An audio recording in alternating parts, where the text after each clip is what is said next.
lambu khang la ya lon kila ho kum khat jawa sakit di tia kilahin to hi SDO lambu ni kiti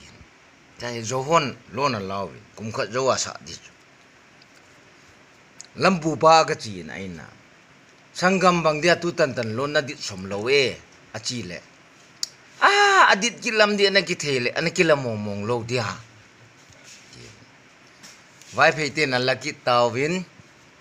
unaw pa bang ti tu chan chan lon di ko lo lehem jani kalong le bang ti jani khavok sa lagi jok jok pan sum cheng cheng naw te school kain di ki try ta hilele ano pani om lai boy la pa ka ting ping sum pi ti mu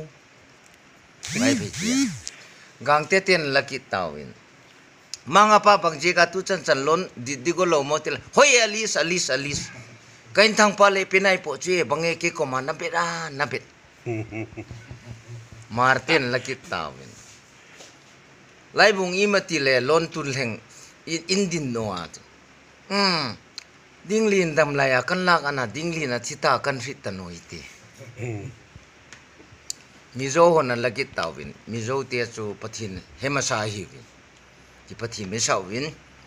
unaw pa enge tinge tun leng lon ruli tumya lawa ti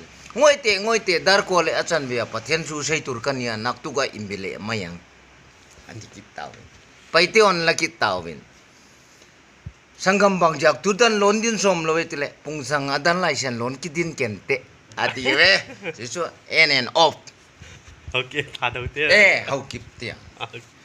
hau kip ten laki tawin aging lo na nulam ipira tu chan lon sa di ko lo ni hem tile nulam lon khat ingai to ki di chito chun teri meri sa tai te